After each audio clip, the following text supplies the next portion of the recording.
What's going on, everybody? I'm making this video. It's about the third time I'm making this, just trying to make sure I cross all my T's and dot my I's. But so you know how when you're a target individual, how everybody's spooky and scary, right? Everybody's so tough until it's time to be tough. So as you guys will see on the videos I post, right, making a quick synopsis of what you're going to be looking at. You start off, see me coming home. You see a car, silver car, parked eastbound, well westbound, that was parked there. Then you'll see the red car coming up, the Chevrolet parked outside. You'll see people walking in and outside the house. The boy Garen walking outside the house to act like he's taking the trash down. You see the other guy taking the trash. All right, and then so what else you'll see is you'll see those perps, the perpetrators next door to me.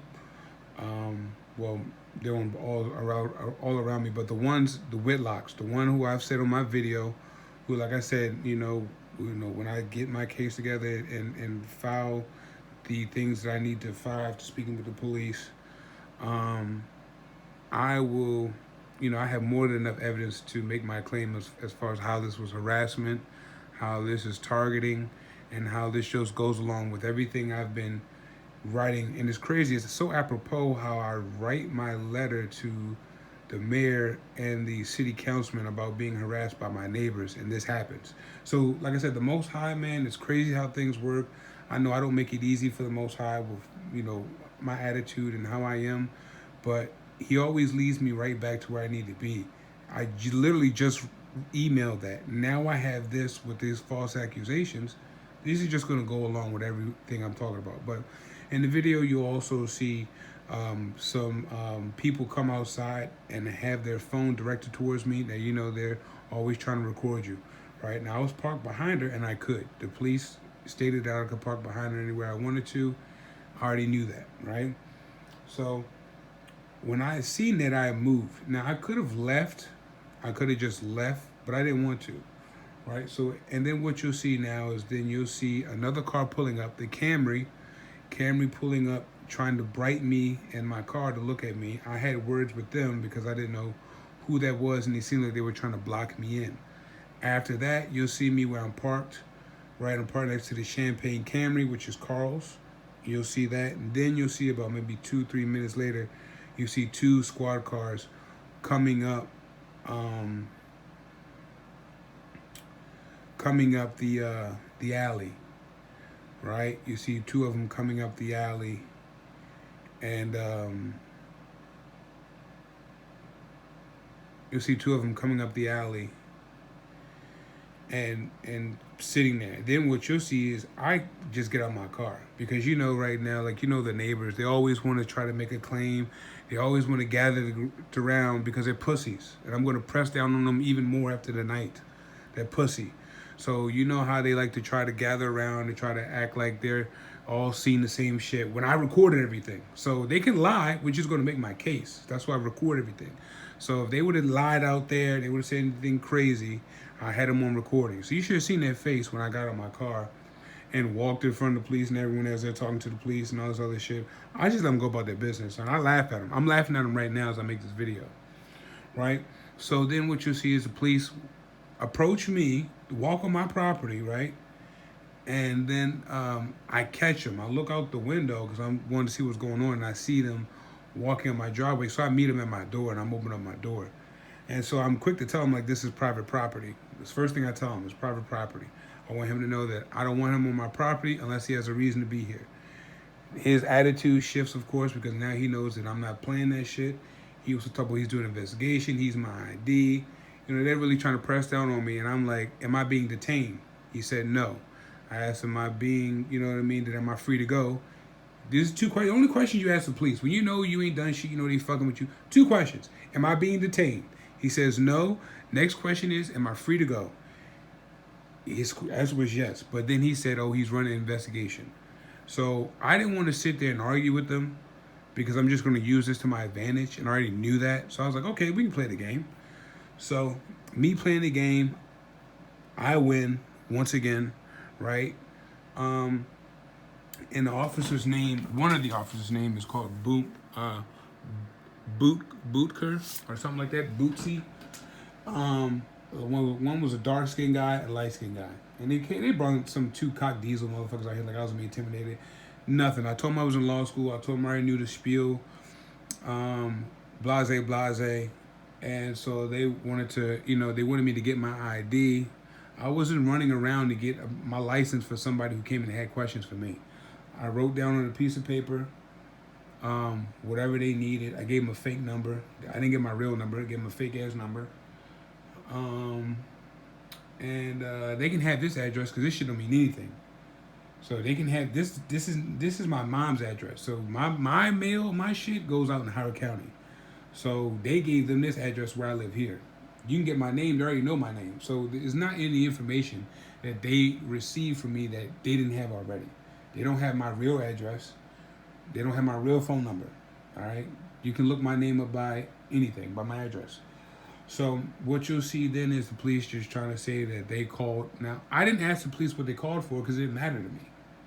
Right? I didn't give a fuck what they said. I was just making sure they weren't trying to say I blocked them in because I had videotape showing that I didn't block them in. Right? So I'm over there talking to the police about Versace cologne. I can't make this shit up. When a guy is writing everything up, I'm literally talking to the police officer about Versace cologne, Gucci guilty cologne. We're literally over there having a conversation about how wild Baltimore is. Now, I don't fuck with these niggas, but I'm telling you, the way I changed the dynamic to bring them down, I complimented his cologne. I knew it was holiday time, changed the whole subject. I'm a salesman. I got to bring your guard down, right? I already knew I was in the right. So we start talking about cologne. I'm a guy, he a guy. We start just relating to the cologne shit, just talking the bullshit, while this nigga was writing it up. Right? So basically they tried to say it was disorderly conduct, which is the reason for the contact. Now, that's not saying I did anything. So that the reason for the conduct was saying disorderly. Now, we're going to challenge this because I can challenge it with proof. Because they have a picture of my car. I have 45 minutes of video, audio, and video. So we're going to see who's going to win that. Somebody with a picture at nighttime with no flash, cheap ass flip phone, or a nigga with an iPhone 8 Pro with the motherfucking with the camera and video on. Who's gonna win that? You already know, guys. So they said the reason was for disorderly conduct, which is bullshit. I had no words with them. I said nothing to them. The cop insisted that he didn't know who called the police, but he lied because the girl already said she called the police. Right? So the girl had already said she's the one who called the police. The one in the Honda. The one who I fried up with the red hair, the ugly thought. Her. Right? So they can hear when you say certain things and they get all mad. But like I said, I will always pop the balloon. I will always take the air because they don't have shit. They don't have nothing but hate. And I'm going to use it against them. And I'm laughing at them tonight once again. You know what I mean? They all want to huddle up and talk and come outside. You guys can come outside. I'm going to laugh at you. You look stupid. Ha ha, dummy. And now the one thing you'll see is now that I'm pretty sure they're going to tell me they have to calm down with what they're doing. They looked at my record. They know I don't have one. They don't have shit. They probably told him, like, look, we can't boss this nigga around. He knows what the fuck he's talking about. I'm pretty sure they was like, yeah, we can't be out here back and forth for this bullshit because it's not going to stick. Like, I don't have no warrant. They did a warrant check. And he checked down what he did.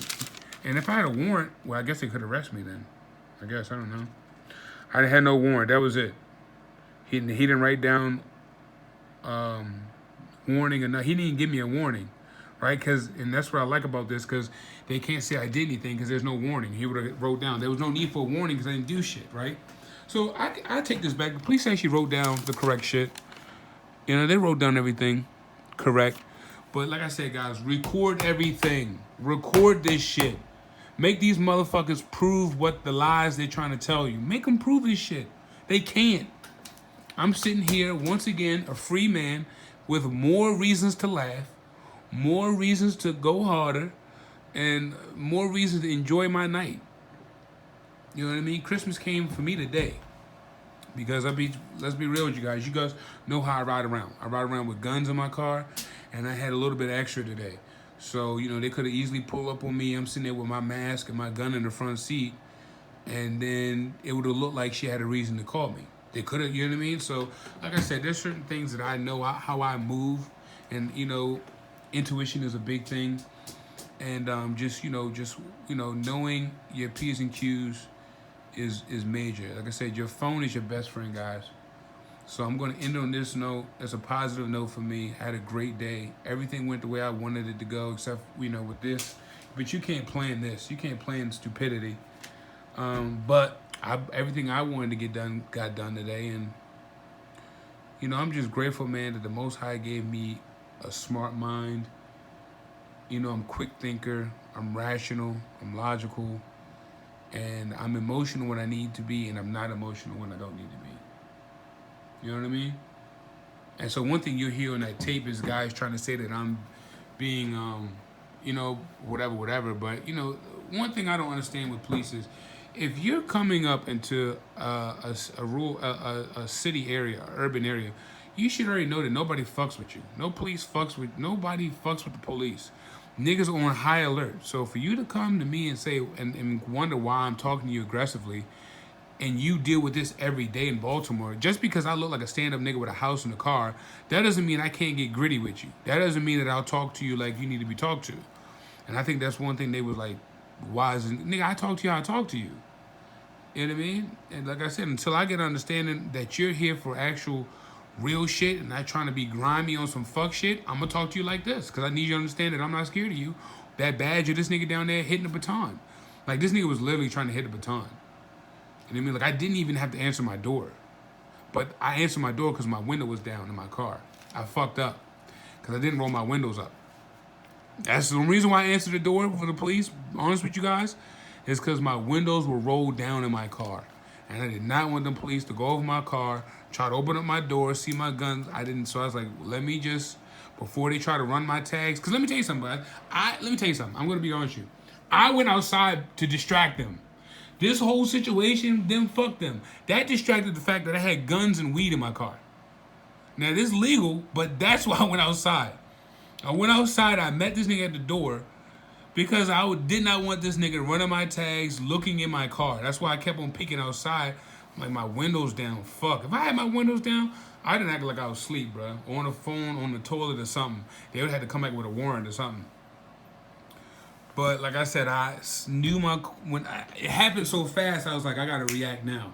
When I seen all of them and the people coming outside, and I just fried that nigga up with no shirt on, and they was trying to. This nigga was mugging me all crazy, right? He wouldn't mug me in front of police, but every time we catch him on camera, his face is down like a little bitch. But he was all strong with no shirt. So like I said, I saw what was going on. I saw the neighborhood, whatever. I could have left. I could actually left. You know what I mean? Because no one was actually outside to, whatever. But I was like, I got weed and guns in my car. I don't need these niggas trying to pull me over. You know what I mean? So I was like, let me just deal with this now. So I'm glad we dealt with it. I was able to park my car, get everything out my car. You know what I mean? So sometimes you got to go through the shits to make it out. But in the end, I know I'm going to, this is nothing but a benefit for me. This is nothing to help me in my case for 2020. Like I said, I'm pretty sure the police told them that they had to leave me alone. Don't say shit to me. I've never said anything to them in the beginning. Let's just be real. Besides me getting on camera about them making noise, which I have on recording. We want to talk about disorderly. I have on recording them being disorderly. So everything is going to work to my favor because these motherfuckers think they're so cool that they don't record anything except for that shit. But everything else that they needed to get on camera, I have. So, we thank the Most High, man. Like I said, fuck my neighbors, you old bitches, you're gonna die. Fuck you, Garen. You're 30 years old with no money, no car. You're broke as fuck, bitch. You're still working for your family. These bitches next door to me are stupid ugly. They're gonna continue to be ugly.